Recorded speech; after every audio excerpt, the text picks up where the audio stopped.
Welcome everyone to our Packers News post-game live show alongside Ryan Wood. I am Olivia Reiner. The Packers lost a tough one to the Indianapolis Colts 34-31.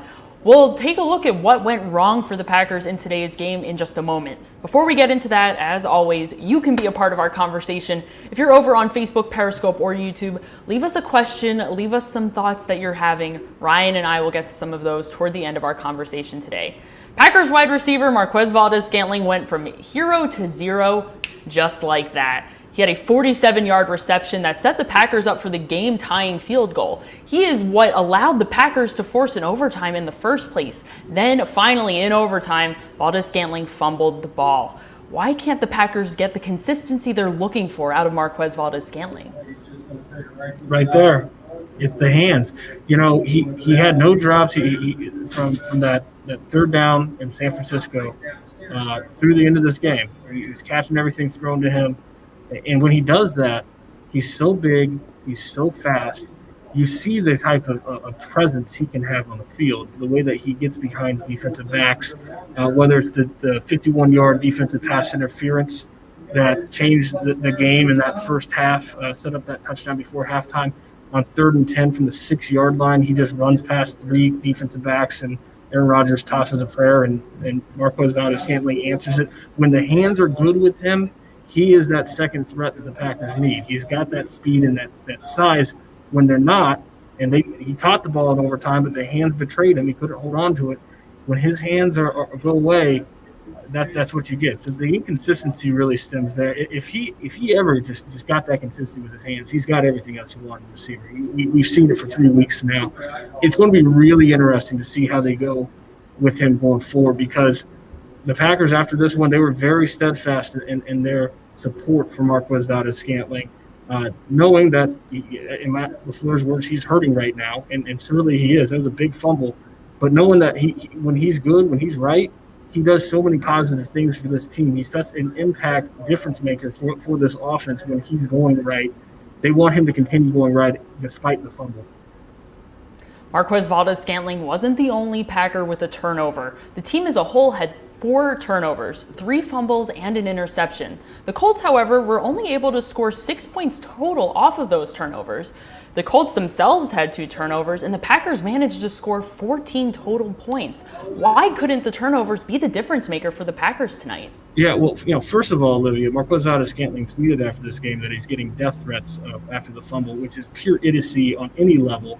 But even if you look at the game, even if you take away the idiocy of death threats for football for a minute and just look at this game, 3 other turnovers. The first drive ended, a very promising first drive that crossed midfield, ended with a bobbled snap.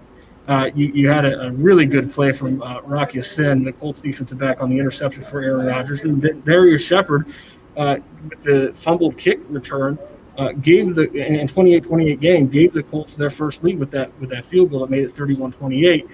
The reality is that this offense was due. They had 5 giveaways in 9 games coming into it, the second fewest among all teams in the NFL. You're going to have one of these. You're going to have a stinker when you can't hold on to the football. It's going to happen.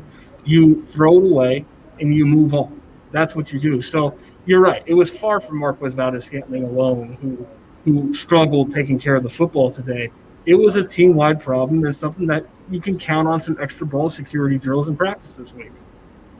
The Packers seemed like they had this one in the bag at the half. They were up 14 points. Then in the third quarter, they only ran 6 plays total, 2 straight 3-and-outs. When the Packers were finally able to get something going on the next drive, they were on 4th down, and they couldn't convert. A play that was intended to get the ball to wide receiver Davante Adams, the Colts ended up defending the pass really well. At least that's what quarterback Aaron Rodgers said after the game. What about this Colts defense looks so different in the second half? Yeah, Aaron Rodgers was asked that exact question after the game. He said nothing really changed. There were some different pressures, but really nothing changed. It was really, it's a game of momentum. And the reality is that the Packers went 2 3-and-outs and only ran 6 plays in the third quarter because the Colts offense strung together 2 really long ball controlling, clock controlling scoring drives. and were able to keep Aaron Rodgers on the sideline, which this season especially is exactly the place any defense wants to keep Aaron Rodgers, is on that sideline. So that's where the game turned. It was in the third quarter. When you've seen this Packers team have its lulls, it has really had its lulls this season, especially on the offense. When things are going good, it looks like the field's going downhill. But today was kind of similar when it got stuck in neutral to what happened in Tampa Bay. They're up 10-0. And then they just get nothing going the rest of the way. They scored 28 points in the first half. They have 6 the rest of the game. When they get stuck in neutral, it's hard for them to get going again. The Packers have a lot of reflecting to do after an ugly loss, giving up 17 unanswered points in the second half of the game. However, there were some silver linings to all of this. The defense had some big third down stops. They had some red zone stops. Wide receiver Davante Adams became the first receiver in the NFL to reach 10 touchdowns. And oh yeah, by the way, he's missed a couple of games. Where does this team stand with 6 games left in the season? Super Bowl contenders. Christian Kirksey really was a calming voice after this game. And he's right with what he said. Everything that this team wants is still out in front of it. Now, there's some issues that this team has got to correct. The defense, I mean, my goodness, when the Packers defense was going good today, it was in a lot of ways because of the color yellow. I mean, there were so many holding calls. I haven't looked at every single one of them. I don't know if I've ever seen so many holding calls in a game, and it's hard to think that every single one of those were legit. I think the Colts are calling for close to 10 holding calls. I've never seen that before. Not saying that none of them were legit. Certainly, there certainly were some of them that were, but 10 that's insane. It's a lot. Short of that, this Packers defense it continues to struggle. You know, the disheartening thing for them today is that they forced 2 turnovers. They had some really important red zone stops. They did the things that they did a year ago in 2019, and you look up at the end of the day and they've still given up 34 points. That's an issue because big plays have been eluding them, and bend but don't break has been eluding them for most of the season. They had big plays, they bended, they didn't break at times, and yet they still gave up 34. Yellow laundry flying everywhere toward the end of that game. I believe the Colts had 5 offensive penalties within 8 plays. They were practically trying to give the Packers back the game at the end there. They were only able to come up with a field goal and tie it, however, and force overtime. Let's flip it over to Facebook, Periscope, and YouTube right now to get to some of your thoughts, your questions, whatever is on your mind. We'll be your therapists tonight. That's okay. Let's go to Robert over on Facebook. Robert wants to know, why can't the Packers gain 1 yard for a first down by rushing the ball? Robert, I'm assuming you're referring to the 4th down call there. What was head coach Matt LaFleur thinking exactly by going for play action on 4th down? He liked the play. He said he wanted to be aggressive, so that was why they went with that approach. And they targeted Davante Adams on that play, and the Colts double-teamed Davante Adams, which, bright idea. I think everyone in this league probably needs to double, if not triple-team Davante Adams at this point. But he was doubled, so the Colts took him out of the play, and Aaron Rodgers from there had to improvise and threw the little touch pass to Jamal Williams. But when that happens, and I get being confident and really feeling good about a play, but when that happens, it does look like you're getting too cute, because at the end of the day, you've got a running game. This Packers running game has been producing all year. You need a yard. Go get the yard on the ground. And Matt LaFleur said that in hindsight, it wasn't a good play call. He felt good about it before. It's one of those where if they are able to hit Davante Adams the way that it's designed, they get the first down. We're not talking about it, but that's what happens in this league when you don't make a play. Thank you, Robert, for your question. We appreciate you joining us tonight. Jared over on Facebook asks, don't the Packers have anyone else to return kicks? Darius Shepard reminds me of Ty Montgomery and his fumble against the Rams. Oof.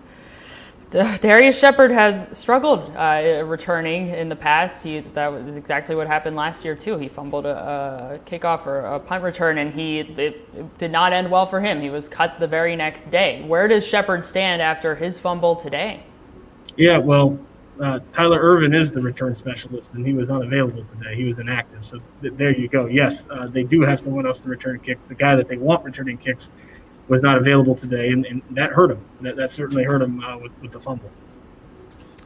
Yes, yes. Thank you, Jared, for your question. Let's see what else we got down here over on Facebook. Let's see. Matthew wants to know, Dr. Ryan, yes, Ryan is inside of the Lucas Oil Stadium press box right now. He has to wear a mask. I'm a rule follower. He's a rule follower. We love a rule follower. Thanks, Ryan. Matthew, thanks for joining us. Matthew wants to know, how do you think the Packers will do in their next 6 games? They've got quite the stretch, a few games at home. They'll be home against the Bears next week. They've got the Titans ahead of them. They'll face the Bears twice in their last 6 games. How will the Packers fare in their remaining games this season? Win them all except for maybe the Titans game. I think that's a terrible matchup for them. I had the Packers actually winning today. They looked really good at halftime.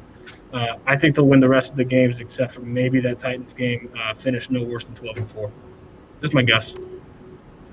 Thanks, Matthew, for joining us today. David is frustrated. David says, this team is not a Super Bowl contender. At 7-3, Ryan, are the Packers a Super Bowl contender? Yes, they were the number 1 seed in the NFC yesterday, and now they've dropped from that point, but they're still 7-3. Again, I think they're going to finish no worse than 12-4. That's a Super Bowl contender. Absolutely. I think they're even more of a Super Bowl contender because of that offense. And the reality is defense does not win championships in today's NFL. Offense does. Because of that offense, I think they're more of a Super Bowl contender than even last year. Doesn't mean they'll go as far as they did last year, but I think this team has a very real chance, especially when you look at the landscape of the NFC. They've got a very strong chance. It's just a matter of whether they can do the things to put them over the hump. That's what we don't know. Thank you so much, David, for your question. Jared says that the Packers ought to start outside linebacker Rashaan Gary over Preston Smith, or put Gary on the line. He is too talented to not play enough. We will learn a little bit more about what the exact snap counts were tomorrow after all things have been tallied. However, how did Gary play compared to Preston Smith tonight? Rashaan Gary was very good today. He seemed more disruptive than Preston Smith. I'd have to go back and watch the film to know that for sure, but he definitely popped on the field, and he's been doing that more and more. And he's a guy in his second year that you can just see getting more comfortable. And the more comfortable he gets, the more he's going to play. And it seemed like he had more snaps tonight. I'd expect that to continue. He's been awfully good for this defensive front the last few weeks, and if he can stay healthy, dealt with the injury early in the season. If he can stay healthy, that should continue. Thank you, Jared, for your question. Let's continue this conversation about the outside linebackers. Antoine asks, why do the Packers continue to put Preston Smith in coverage? He gets killed every time. Smith was in coverage on Trey Burton's touchdown. Why do the Packers keep dropping Preston Smith into coverage? Yeah, those first 2 touchdowns in the first half, you had Christian Kirksey on a receiver. So that's inside linebacker on a receiver. You had Preston Smith on a tight end. That's defensive end, outside linebacker on a tight end. Usually you'd like to have a DB on a receiver. You like to have Christian Kirksey on the tight end. So, those are 2 mismatched things that the Colts were able to hit. They took advantage of. And Preston Smith gave Trey Burton all he could. I mean, I thought it was a solid snap for him until the end. It's just that's a mismatch. You don't expect an edge rusher to be able to cover a tight end, especially a solid tight end like Trey Burton, down the seam. And Preston Smith couldn't. Thank you so much, Antoine, for your question. Michael wants to know what is going on with punter J.K. Scott. Scott was listed as questionable heading into today's game as he was dealing with a personal matter yesterday. He was a late addition. He did not travel with the team on Saturday. However, he was able to meet the team in Indianapolis today. He punted. How did he fare despite whatever he's dealing with today?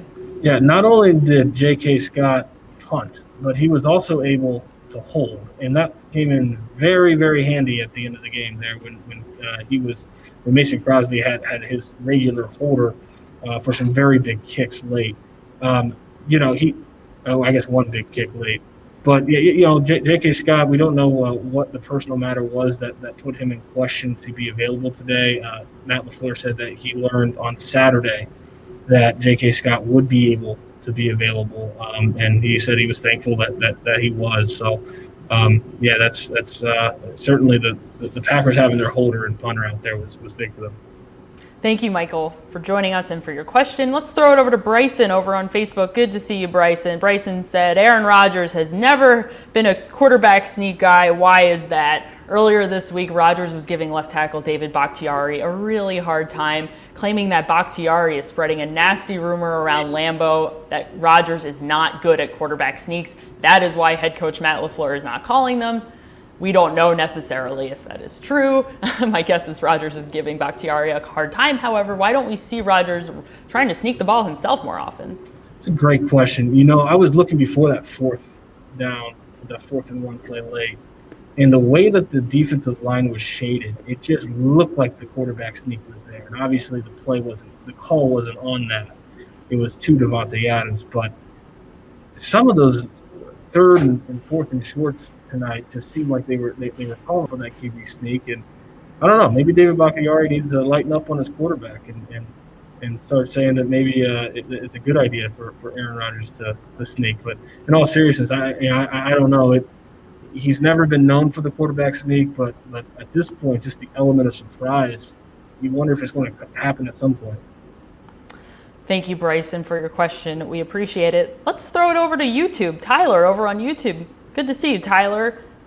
Tyler would like our thoughts on wide receiver Allen Lazard's first game back after spending a long stint on injured reserve, dealing with a core injury. He was questionable heading into today's game. However, he was active. He was targeted 4 times, only had 2 receptions for 19 or so yards. Kind of a quieter day. However, it makes sense given the fact that he was likely on a bit of a pitch count. We'll have a better sense tomorrow of exactly how many snaps he had. However, how did Lazard fare in his first game back? Yeah, you know, it's not a surprise that the Packers were cautious with him. They put early in the week, Matt LaFleur basically said as much that they would be cautious with him getting back on the field. He looked like Allen Lazard, you know, solid, steady. Didn't have any big moments, but was certainly a good addition for the offense. Similarly, we'll continue our conversation here on the wide receivers. Joshua wants to know why is wide receiver Equanimeous St. Brown not playing to his potential? He's nowhere to be found. He was only targeted once tonight. He had 1 reception for 23 yards. You may remember he hurdled a guy. It was a very athletic play from him, especially as someone who has been injured periodically throughout this entire season. He started the season on injured reserve. Why wasn't St. Brown involved in this offense a little bit more tonight? He hasn't played much at all. So I thought that today was a good moment for him, getting that 20-yarder near the left sideline and that running catch. But he's a guy that's missed a lot of football, and there's going to need to be some patience with him. Thank you, Joshua, for your question, and thank all of you for joining us tonight. We appreciate it. That is going to do it for us tonight, everyone. We will be back later in this week to get you all squared away for the Packers' home game against the Chicago Bears. I almost forgot that the Bears are in the NFC North. It has been so long since the Packers have played the Bears. We will see you later in this week. For Ryan, I'm Olivia. We'll see you next time.